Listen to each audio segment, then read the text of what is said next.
I'd like to talk to you about your financial future, and I hope those figures become applicable to all of you as we go along. And I'd like to start by posing a problem for you.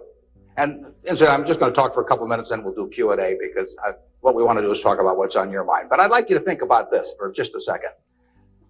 If, as we walked out of here today, I said I would like to buy 10% of your financial future, I was going to write you a check today, and from this day forth, you were going to give me 10% of everything you earned. How much would you want to charge me for that? I'm going to buy 1/10 of you. And I may take the low bid, incidentally, so be careful what you write down. Well, I think if you thought about that a little while, you can contemplate that for a few minutes. You know, you're going to get a check from me today, and you can do anything you want with the money, but from this day forth, you have to give me 10% of what you earn. I think it would be very foolish of you, any of you, if you asked for less than, say, $50,000. Now, it's going to be a few years before you're out earning money, and so I've got a few years of dead money there. But then I would start getting this royalty on you as you went along. So I really think that if you thought about it, most of you would want a fair amount more than that, and I think you'd be right. Fortunately, I didn't make this deal with anybody when I started out, so nobody's got a 10% royalty on me. But I think that 50,000 would sort of be the absolute minimum. And if you think about that, that means that right today, you are worth 500,000 because if 10% of you is worth 50,000 in cash today, your potential is worth a minimum on a 100% basis of $500,000. That is the big financial asset you've got. It's way more important what you do with that $500,000 asset that you own today than whether you decide to buy stocks or bonds, or whether you put your money in a mutual fund or pick your own stocks or anything of that sort. The biggest financial asset that you have going for you by miles is the value of your own earning power over the years. So that's really what you should focus on. If you're focusing on your financial future, that means you should focus on you. Because whether your 10% is worth 50,000 or 100,000 or 300,000, which would be 500,000 or 1 million or 3 million for all of you, whether it turns out to be one or the other is really dependent in a very large part on what you do in the next few years. All of you in this room have the brains to do extremely well in life. You've all got the energy to do extremely well in life. And then the question is, how do you apply it? If you've got a 200 horsepower motor, do you get 200 horsepower out of it? Do you get your full potential, or do you get 100 horsepower or 50 horsepower? Now, there's two things that can hold you back in getting the full horsepower out of your engine, whatever it may be. All of you have big enough engines. And one of those is a lack of education, but that probably isn't going to happen to very many people in this room. If you did have a lack of education, if you didn't have a chance to get a decent education in life, it wouldn't make any difference what that potential was because you'd never unlock it. But the second most important thing, and equally as important, is in terms of the habits that you develop, in terms of what you do with yourself. When we hire people, we look for three qualities. We look for integrity, we look for intelligence, and we look for energy. But if they don't have the first one, integrity, the other two will kill you. Because if you're hiring somebody without integrity, you really want them to be dumb and lazy, don't you? I mean, last thing in the world you want for them is to be smart and energetic. So smart and energetic only goes with integrity. You make your own decision on that. You can't change your IQ or how far you can throw a football or how high you can jump or the color of your hair very easily. But you can elect to have integrity that matches anybody else's. And if you match that with intelligence, which you have, and energy, which you have, you will get an extraordinary result, and you'd be very foolish to sell me 10% of yourself for 50,000. On the other hand, if you don't match it with that, your potential will, in a significant part, go unused. And I'll give you a little simple test to apply in terms of thinking about the kind of habits you want to develop, because you can have any habits you want to be. You can be lazy, you can be prompt, you can be late, you can be honest, you can cut corners. I mean, you have all these choices. And those are choices for you to make. Nobody else is going to make them for you. And I would suggest that you play this little game with me too. Think about the person you would most like to be in life.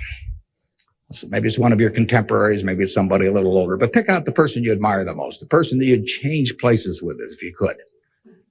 And then write down why you admire them. Just put it on a piece of paper. And then figure out the person that you would least like to change places with you. Who really turns you off? Who do you find repulsive? And list the reasons why that person turns you off so much. And put those down on the other side of the paper.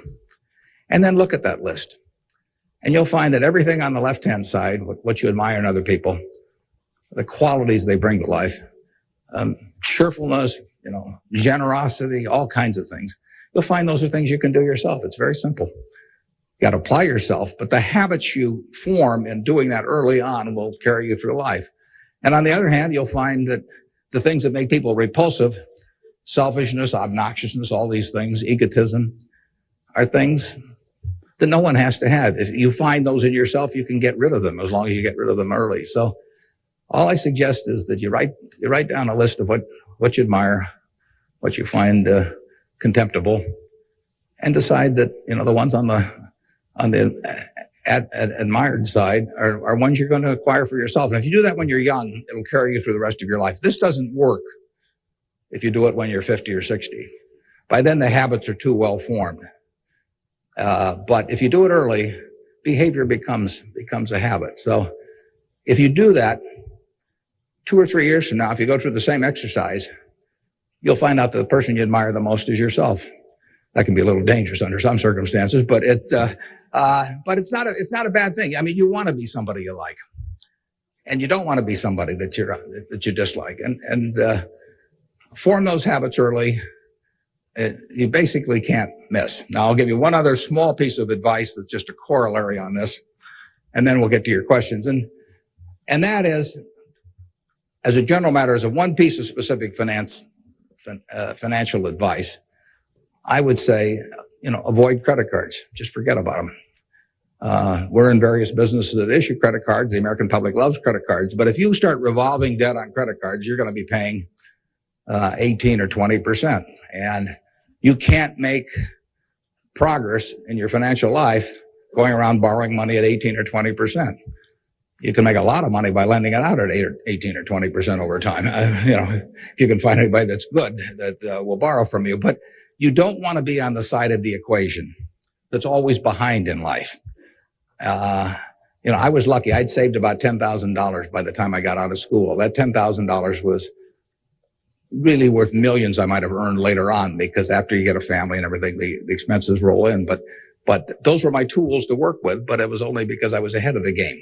If you're behind the game by $10,000 at some point and paying 18 or 20% interest on it, you will never, you'll never get out of it. So the trick, I've got a partner that says, all I want to know is where I'm going to die, so I'll never go there, and that's true in financial matters as well. You want to figure out where you don't want to be ahead of time and avoid that. And I get about a dozen letters a day from people who are having terrible problems. And there are two reasons why they have terrible problems. One is a number of them have had health problems of some sort. I mean, they have really been hit by or somebody in their family has been hit by some kind of catastrophic illness. And that is it's a terrible thing to happen to any family. And they run up bills they can't pay. And really only society can solve that one, in terms of protecting people against that. That's just plain bad luck. But the other one is from people who run up credit card debt, and they're facing bankruptcy, or they've been through bankruptcy once before, and they owe a whole bunch of money, and they can't even pay the interest, let alone pay any principal. And half of my letters come from people like that, and that problem is avoidable. Catastrophic illness is not, but credit card debt is something you bring on yourself, and it's way better. It's way easier to stay out of trouble than to get out of trouble financially, and I will guarantee if you run up big credit card debts, you will be in trouble probably the rest of your life in terms of your financial situation. On the other hand, if you get ahead of the game, even it's on a very modest scale, so that money is coming in from investing, and people owe you money or equities owe you ownership, you'll be way ahead of the game compared to paying it, paying your creditors every month.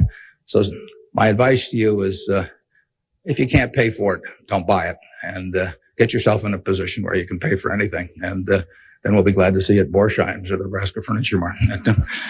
Now let's have some questions. Do we have a mic out there that people can either go to or that travels around, or anything that's on your mind? Ask about. Don't be bashful. How would you advise people who aren't necessarily going into a career field in which you would make a large base salary, such as like medicine or something like that, maybe performing arts or music? How would you advise us to keep up financially with the rest of the world? Well, it is true that a market system does not pay as well in some activities as might seem appropriate for the importance of those activities to society. Just take teaching, for example. I mean, teaching does not pay well. And what could be more important? I mean, you've got to be as interested in who the teachers of your children are as who your accountant is, or, whatever, or who's winning the heavyweight title of the world, or that sort of thing. But it doesn't pay well. And it's a fundamental choice, whether you're going to go into something.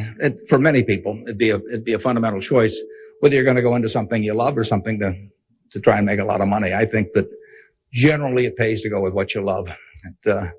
I think that it's very hard to find people when they get to be my age who say that they've loved what they've done all their life and feel it was very worthwhile, but they're terribly sad they made that choice because they didn't make a lot of money. I don't think anybody's ever said that to me, that they wish they'd gone into something else where they were uncomfortable doing it or didn't enjoy it, didn't feel very productive, but made a lot of money. So I don't think you'll find that. So I would go to work in whatever turns you on. It may turn out that it'll be more profitable than you can think, but almost everybody here will make enough money, unless they get some terrible habits along the way, to do reasonably well. And doing reasonably well in this country really is pretty darn good. I mean, it's not necessary to have huge amounts of money in order to enjoy yourself. I enjoyed myself when I had my $10,000, and I live in the same house that I lived in when I had about that. I bought it 41 years ago. I liked the house then. I like the house now. I mean, if you think about it, if you have a reasonable job, you'll be eating at McDonald's and I'll be eating at McDonald's. So we're to push on food. I mean, in fact, I hope it's Dairy Queen actually. And and if you come to Dairy Queen, you'll see me, and you can order anything on the menu I can order, and we both can afford it. You'll wear the same clothes I wear. I'll pay more for my suits, but as soon as I put them on, they look cheap on me. So we'll look about the same. And, we'll both live in the same kind of houses. I live in that house from 41 years ago, and it's warm in winter and it's cool in summer and it's comfortable. And you'll live in a house that's similar.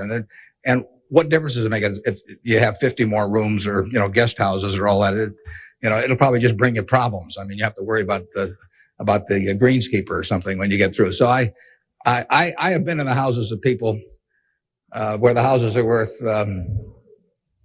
probably 200 times what my house is worth. And I would not be any happier in those houses at all. In fact, I'd be less happy. I just have one more thing to worry about. And, dozens of people around the place and people quitting and people stealing from you and all kinds of things. To hell with it. We'll drive the same kind of car. In fact, you'll probably drive a better car. I drive a car that's about 8 years old. I don't know what it's worth now, but it gets me around fine. I mean, I'm perfectly happy. We'll watch the same television, We'll work on the same computer pretty much. The only difference will be how we travel long distances. I will fly in a plane that's more comfortable than flying Southwest Airlines or something, which I've got nothing against. But that's the one real big difference. And other than that, I do what I like every day. I hope you'll do what you like every day to do. And I work with nice people. I hope you work with nice people. And there's 24 hours in the day, and those are where the hours go. So great wealth is the tiniest bit different in a real sense than having just a decent a decent income. And to trade a decent income and something you love doing and something where you feel worthwhile doing it for huge wealth where you trade off a lot of your principles would be a terrible mistake. Would you acknowledge your success more on yourself or from the help and teachings of others? Well, I was very lucky in life. If you tell me who your heroes are, I will make a pretty good prediction about what you're going to do. And I had the right heroes. I was very lucky in life, and my heroes never let me down. And started with my dad, and then I had others in business, and so I have had great teachers. Some formal teachers, some that were just informal teachers by instinct or example. And if I hadn't had those, my life, I'm sure, would have been very different. If I'd been born anyplace else. When I was born in 1930, and at the time, 1 out of 50 births in the world were in the United States. So I came in against 50-1 odds against being born in the United States.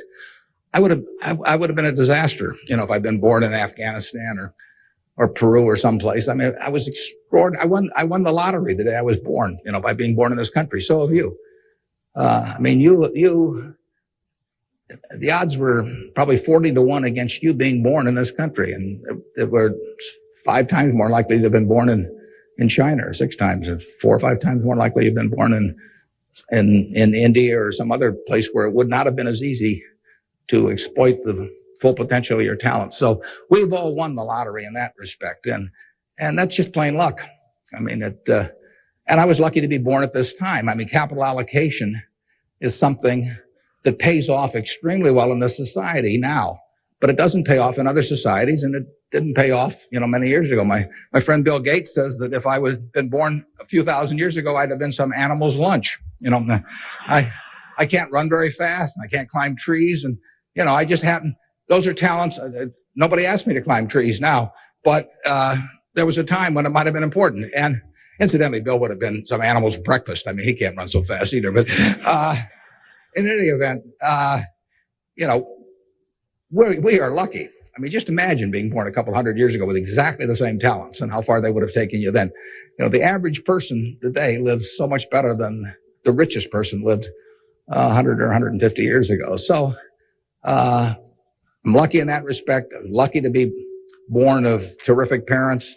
I was lucky to be raised in Omaha in a great public school system. I got a start here in the first 8 grades that gave me a foundation that later, when I went off the track a few times, carried me through, because I had a terrific grade school education right here in Omaha at Rose Hill. And one of the reasons I had it, incidentally, is kind of unfortunate, but I had that great education in part because women were being enormously discriminated against. And so a woman at that time could be a teacher, she could be a secretary, she could be a nurse, and that was about it. So you had half the talent pool in the United States limited to just a few jobs. So you had an abundance of talent in those activities like nursing or teaching, because that talent with males was spread across every form of work activity there was, but with women it was concentrated in a few areas, and that benefited me. It's kind of sad because it didn't benefit those teachers,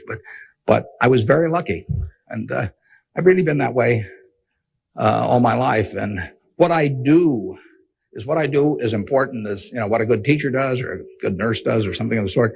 I think that's quite questionable. It pays off enormously well in a market economy like the United States, but that's an accident. It didn't have anything to do with any innate ability of mine.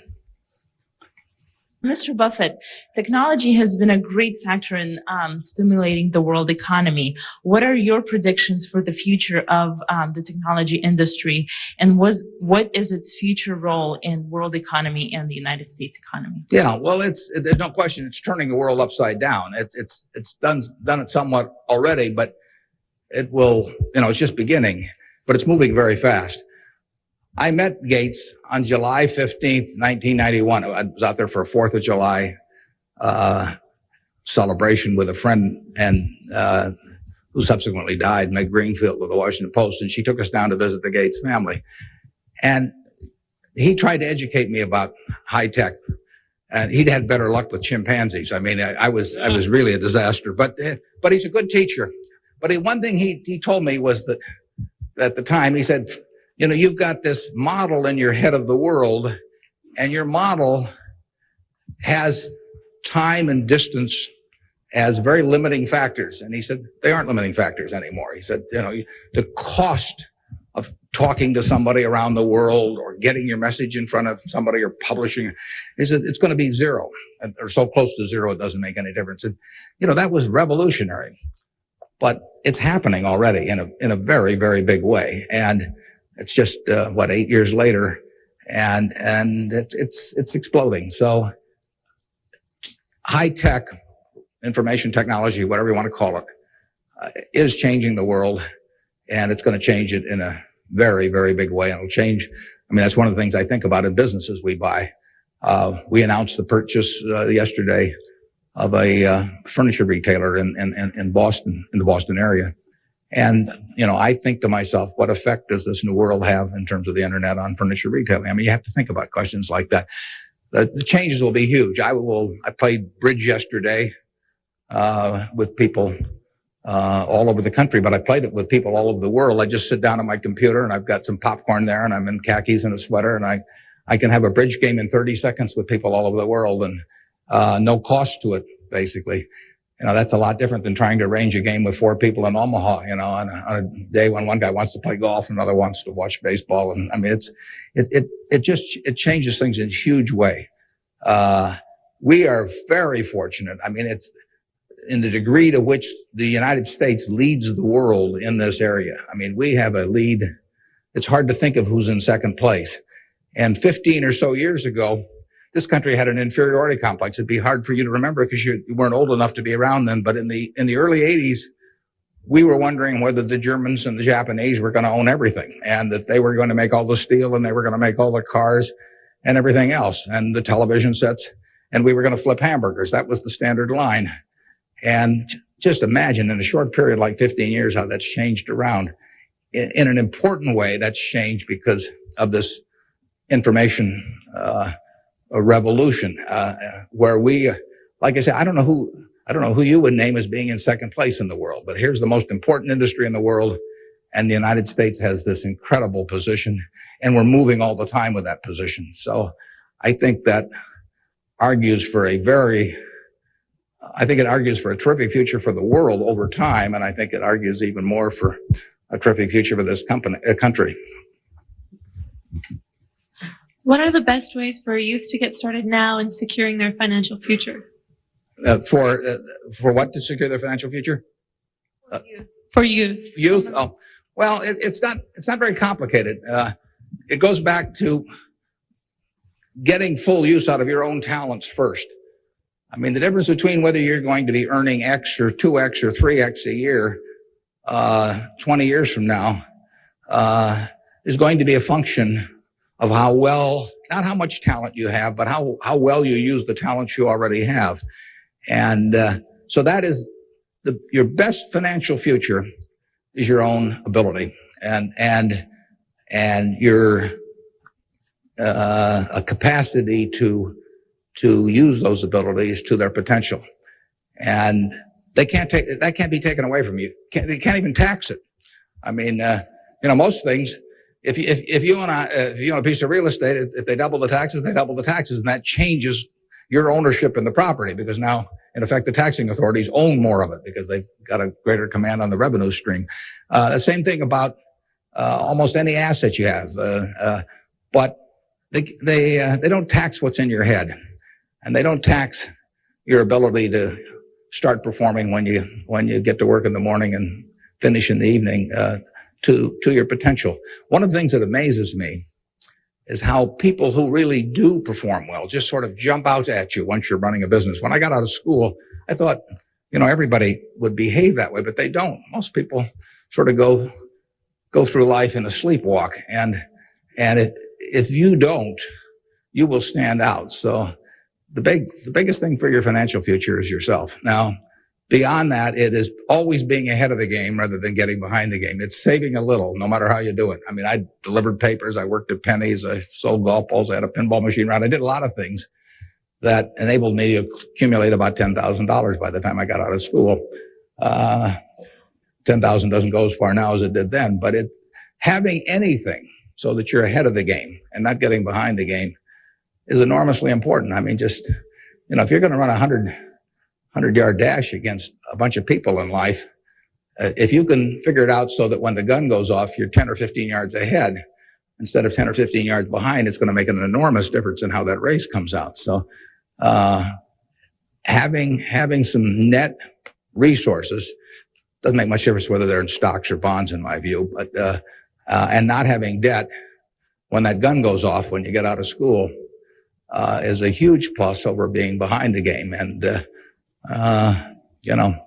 it may come from delivering a paper out in the morning. It may come from part-time work someplace, but put aside a few dollars for yourself, so that when the time comes and you enter the workforce, you're ahead of the game and not behind. And then once you get there, don't get behind by buying a whole lot of things that you figure you're going to pay for someday while you're paying 20% interest in between. I was wondering, with the increasing costs of education today, what can students do to deal with their debts once they're out of college? Well, that's a tough one. I mean, I guess I'd pay it off as fast as I could, and I would incur as little debt as possible before that time came. And I would say this, in my experience in business, there is very little difference, if any, between a very high-priced business education and what's available for a lot less money. So I went to the University of Nebraska at Lincoln my last year in college. I went to Wharton for a couple of years before that. I learned just as much at the University of Nebraska as I did at Wharton. And there's nothing against Wharton. I mean, it's just we had a very good school here. I had some terrific professors at Lincoln. And so I would not assume that if I was paying a few $1,000s for an education here in the state, for example, versus paying huge amounts elsewhere, that it was going to make a lot of difference. A lot of the education, you need to be prodded in the right direction, but an awful lot of it is self-taught. I mean, Andrew Carnegie did a wonderful thing in this country in terms of libraries, and I used to spend a lot of time at libraries. I even got locked in at the University of Omaha, what was then the University of Omaha, and I couldn't get out for hours. And one night I got so entranced with what I was reading, but there's all kinds of information available now with the internet. It's so much easier than it was then. So it's out there to be taken, and it isn't necessary to pay $30,000 or $35,000 a year to go to some big name school to get the education at all. I mean, if you're going to learn accounting, which is probably the most important course you'd take in business, if you're going to learn accounting, you can learn accounting absolutely as well, in my view, going to UNO as going to Harvard. I mean, I see, I'd bet on that. And I wouldn't run up huge bills in terms of getting a business education. Now, if you're going to get a medical education, I mean, there's certain professions where there may not be any way around spending a fair amount of money and getting in debt to some degree. You've got to make that decision yourself, but I'd certainly try to minimize it. And I would have it figured out how I would handle that debt in, say, a 5-year period after I got out of school, or I would think twice about incurring it. What advice would you have for a forming nonprofit organization? For forming a nonprofit organization? Well, I've always tried to avoid forming nonprofit organizations. Well, that would depend entirely on what I wanted to accomplish. I mean, it'd be one thing if it was a hospital. It could be another thing. There's so many types of it. So you've got to get people that are experienced and involved in an entity like that. And but it depends so much on the objective you're working at. I understand that you're very civically involved, and I was wondering how important of a quality you think that is for an individual in life and why. Yeah, well, I wouldn't say that I am that. I mean, I do certain civic things. I think your model as a citizen, for example, in Omaha would be Walter Scott. I mean, he is far more civically involved than I am, and Incidentally, his predecessor, Peter Kiewit, was too, but Walters carried it to new heights. So I don't want to take on any mantle for that myself. I do some things. One of the problems I have is I love what I do so much that it sort of takes over. I mean, I'm like a guy that likes to play a lot of golf or something, except I like the business I'm in. But I've got a family that participates very actively.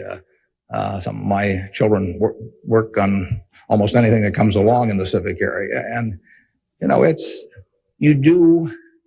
in the end, people do what they want to do to quite a degree. And I think I've never talked to anybody that enjoyed working in civic activities that didn't feel where it was very worthwhile after they've done it. I mean, they've built something, and participating in building something is always a lot of fun. And actually you can have a good time. We have this golf tournament, for example, in September, and we raise some money for civic things, but everybody has a good time. So nobody's paying any price by doing it. I'm having a good time. The people who come are having a good time. And we get to show them off to people.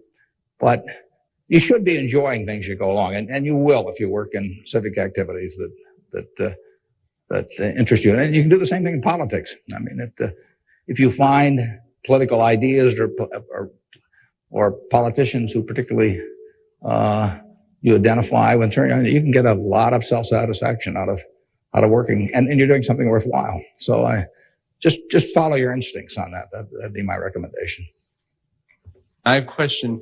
What do you see as the biggest economic problem facing the youth of today going into the future? Yeah, I don't think that you're going to have enormous economic problems. I think you will live in a society where the average person lives better by a significant margin than the average one of a generation earlier or two generations earlier. That's been the history of this country. It's a marvelous country that way. I mean, when you think of it, we have 4.5% of the world's population, and what's been accomplished here is incredible. 53% of the value of corporations that are publicly traded in the world exists in the United States with 4.5% of the population. This country always has done well. They say in stocks that you should buy stock in a business that's so good that even an idiot can run it, because sooner or later one will. And that's not terrible advice. Well, that seems to have been sort of the history of this country from time to time. I mean, we've had all these problems that have come along. If you look back on the last 100 years and list all the problems this country's run into, you can make a very long list. And a lot of people who focused on those problems at the time have missed the bigger picture. And the bigger picture is that every generation lives better than the one before it. And that's because of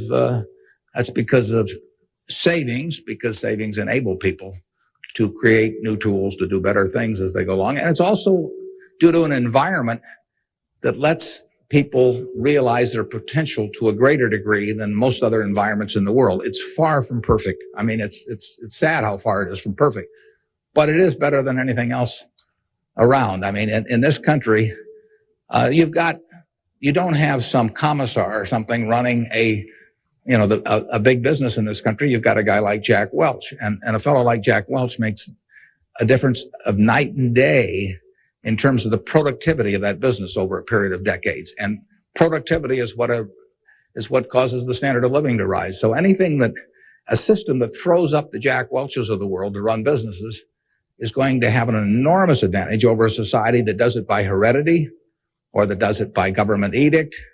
And we're closer to that society that I've described than any other country. And it's led to great things, and it will continue to lead to great things. So I think you've got the best future. You don't face a war, and you've got a better future in terms of achieving material rewards than any generation in history. So I wish I could trade you places.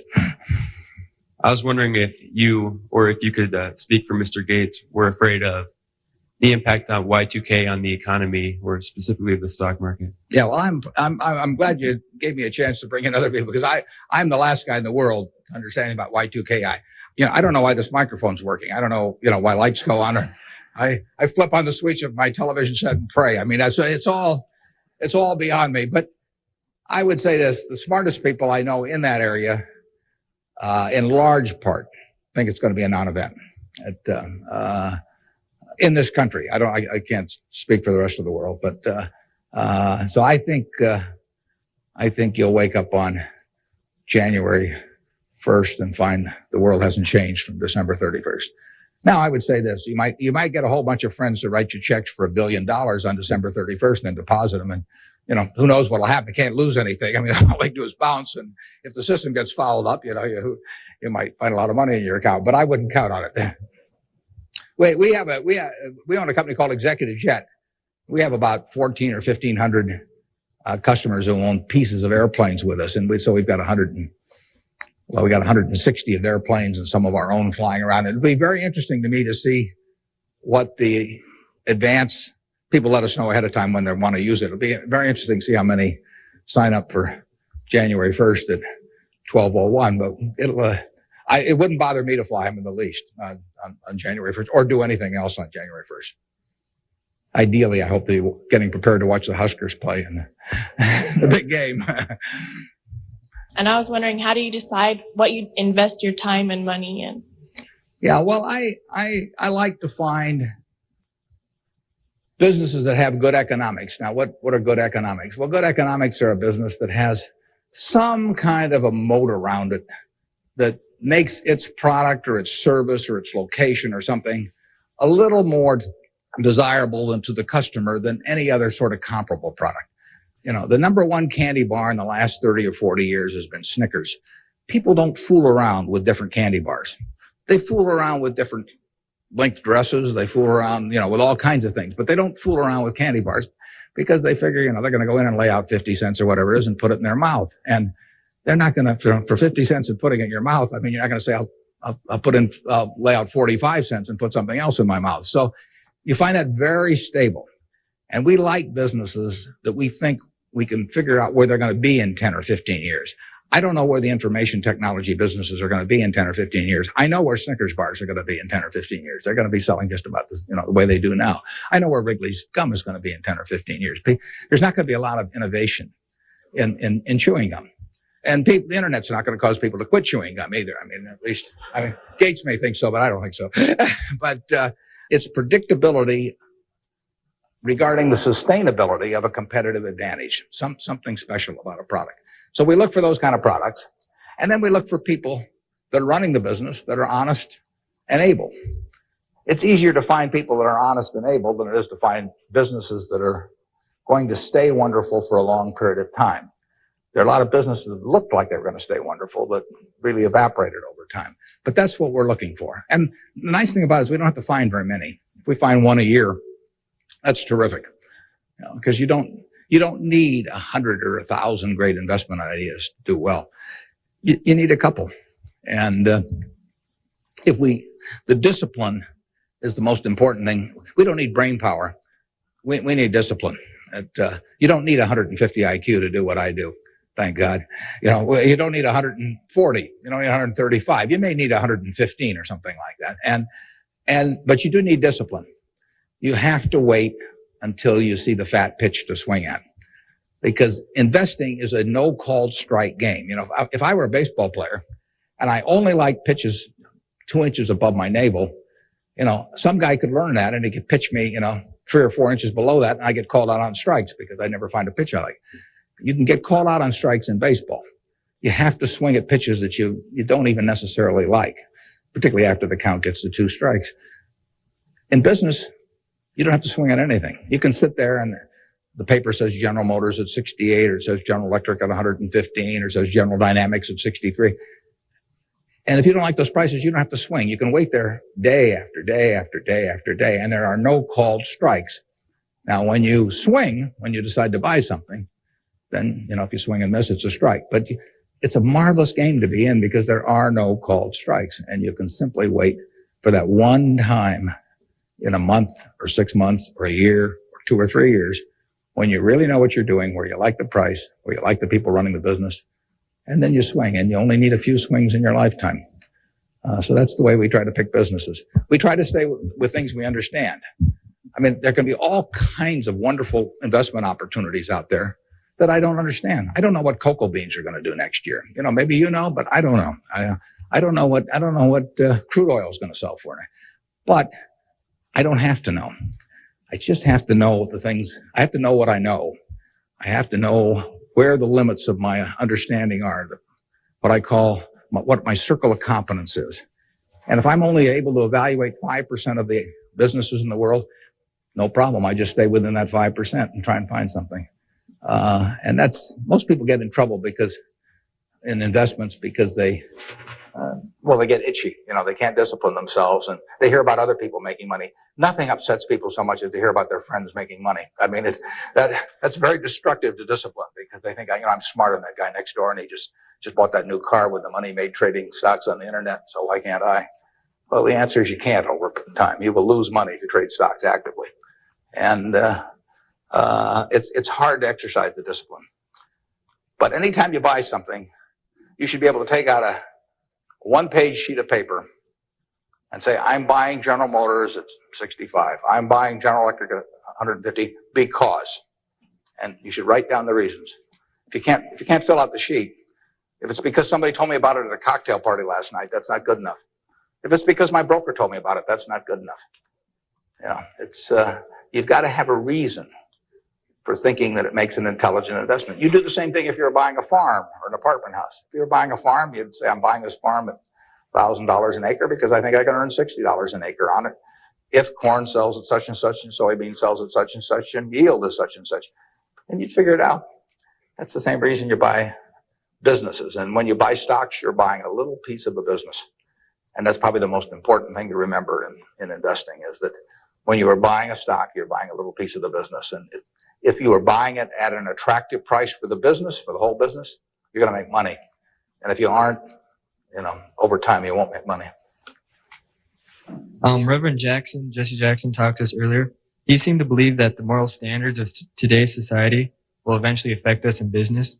How do you feel this will affect us as youth growing up in the United States? Well, I think very difficult to quantify moral standards over time. I mean, you can pick out huge weaknesses at any given time in terms of how people or the country is behaving, and huge strengths. So I think it's enormously difficult to quantify. I think by and large we have made progress in what I would call institutionalized moral standards in this country. I mean, in terms of slavery, in terms of the women couldn't vote, a century ago. Half the country were second-class citizens in that respect, and they had much lesser rights in terms of inheritance and all kinds of things. The income tax didn't exist 100 years ago. So the idea of taxing people according to how much that they benefited from society and their income didn't exist. So I think in terms of institutionalized moral standards, the country has made really quite significant progress in the last 100 years. I think, there's an enormous distance to go. I think we're going in the right direction, maybe by fits and starts, but I think we're going in the right direction, and I think that it will be a significant plus to everybody in this room if they live in a more moral society 40 years from now than a less moral. But I think the odds are that they will. I think the country moves in that direction. It's very difficult to do it, and all kinds of interests that work against it. But in the end, I think the American people want it. And you saw it in civil rights. I mean, it took television to dramatize what was going on, and people that weren't near it preferred not to think about it. But it got through to the conscience of the American people. And a lot of progress has been made there, and there's a lot left to be made, but it's better than it was. And the pace may seem very slow to those people involved, and I can understand that. The pace, for women's suffrage, I mean, that went for decades and decades and decades. Women couldn't be on a jury. I was reading the trial of Clarence Darrow, which took place in California in about 10 or 11. There were no women on the jury. The woman wasn't allowed to be on a jury. They weren't citizens in that sense. So it's the moral behavior of the country has, in my view, improved, but and it'll continue to improve, and I hope you all in this room do your part to help it improve. wondering how, since the stock market's so high right now, if it'd be smart for us to get involved now or to wait till it goes down a little, or what? Yeah, I can't tell you whether or not to buy stocks now generally. I think it's important that you save money, and whether you put it in the stock market or not, I don't think is terribly important. I think if you're interested in stocks, you should buy it, and you've got a little capital, you should buy a few. I mean, I don't think there's any way of learning about them better than experiencing it. Doing it on paper isn't the same. I can guarantee you, if you lose money on paper or lose real money, it's a different experience. And I think you'll learn more about yourself if you do it that way. I bought my first stock when I was 11. I was at Rose Hill at the time, and I bought 3 shares of City Service Preferred at 38, and it went down to 27, which is something I still remember, even though I was 11 at the time. And then it went up to 40, and I sold it. I made $5 on my 3 shares after commissions, and then it went to 200 and something. So, I probably remember that a little better than if I'd been doing it on paper. And I fooled around doing a lot of things between about age 11 and 19 in the stock market. I did charts. I did all kinds of technical analysis. I read every book I could get on the subject. And I didn't do that well. I didn't do terrible, but I was really just floundering around. But that meant by the age of 19, when I read Ben Graham's book, I was at the University of Nebraska in Lincoln, I went and bought this book called The Intelligent Investor, just come out, and it had an enormous impact on me. Now, if I hadn't done in the previous 8 years, if I hadn't been all over the lot, I'm not so sure that book would have had the same impact on me. I mean, by that time, I was prepared to read Ben Graham's book, which changed my life financially in an incredible way. I mean, I wouldn't be up here today if I had read that book.